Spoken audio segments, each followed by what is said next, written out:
In today's video, we'll discuss about dry socket. So this is basically one of the complications which occurs during healing of an extraction wound. So coming on to the definition, what exactly is a dry socket?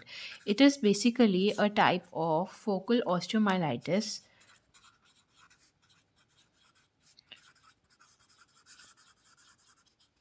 in which a blood clot has been disintegrated or lost with production of foul smell and severe pain of throbbing type, but no suppuration. Now, as we have seen the definition, now I'll just make it easier to understand through a diagram. Now, this is a socket in from which the tooth has been extracted. So, what we'll see in normal, we'll see that this will be red in color. It will have clotting. It will have a clot, and this one in this we will have absolutely nothing. Basically the clot has disintegrated, it has broken down or been lost. So this is a dry socket.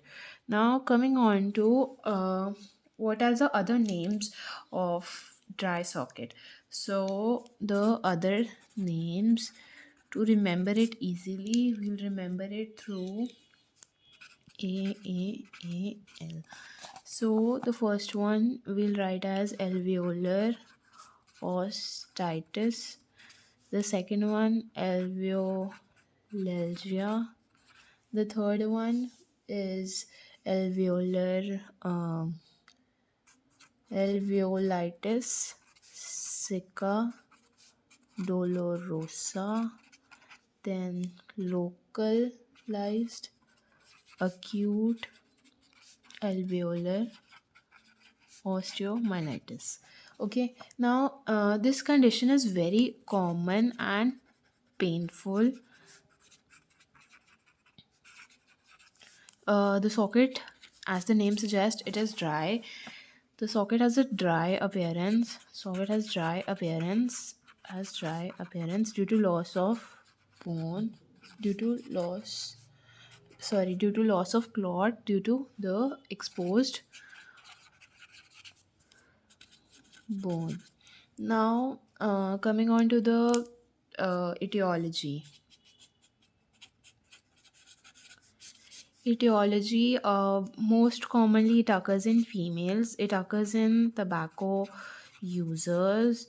It is usually also associated with other things like radiotherapy, oral contraceptives, Paget's disease, etc. Now, how is it occurring? I mean, what is the pathogenesis? Now, the pathogenesis can be acclaimed to a number of reasons as in etiology. So, what happens really is we usually there is a loss of blood clot. So, basically, the clot lysis occurs through two pathways. One is plasminogen dependent pathway, and the other one is plasminogen independent pathway.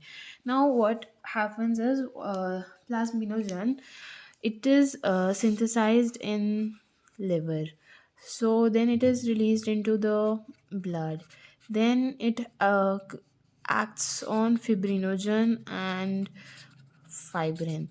Now over here it shows a fibrinolytic activity through this pathway. Now, this is also sometimes associated with anaerobic microorganisms. Like anaerobic microorganisms can also cause dry socket. Now, coming on to the clinical features. What are the clinical features of a dry socket? The clinical features. In clinical features, what we see is a dry socket is most likely to appear on the second or third post operative day, and it will usually heal or it will last for around 7 to 10 days. Okay, then most common site is basically mandibular, third molar. Then, as I said, there is a throbbing type of pain. So the nature of pain is intense, deep seated, throbbing, and it can also radiate to ear and neck. Now, it is also sometimes associated with low grade fever and ipsilateral lymphadenopathy. Then we can also see some crumbs, dead bones from socket wall may shed as crumb like fragments. Now, in the clinical features, we also see that on clinical examination,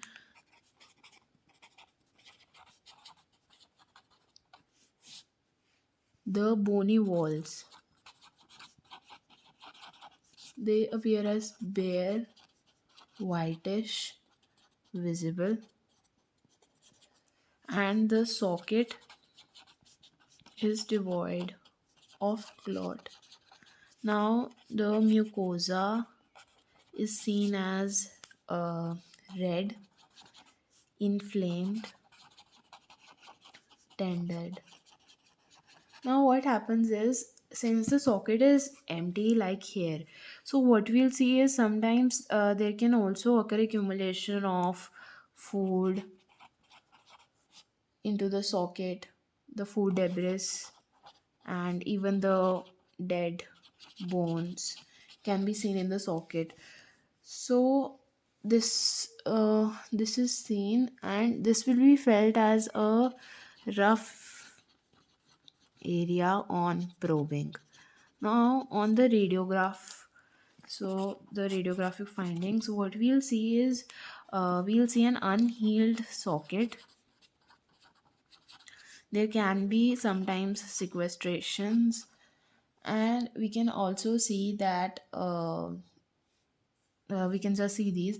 Now in the histopathological findings, first of all we'll see a lot of necrotic bone with empty lacunae.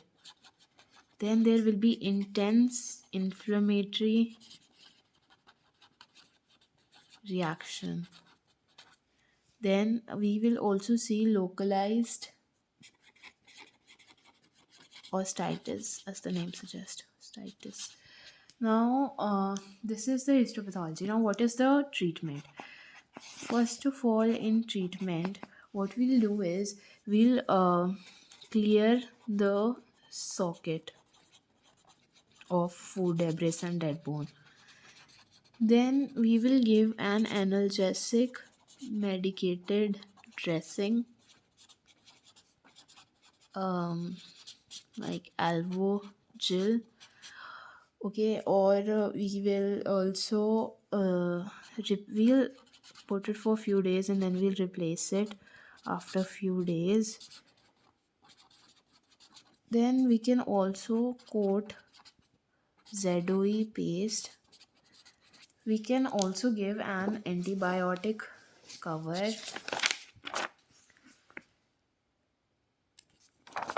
We can also give an antibiotic cover. Analgesics may we can give NSAIDs. Then one more thing is very common, which is plasmin rich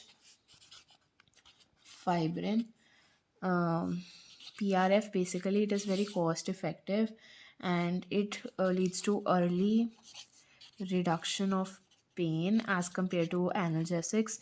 One more thing which is now being used is laser biostimulation for decreasing the pain, elevating the pain. So this is the dry socket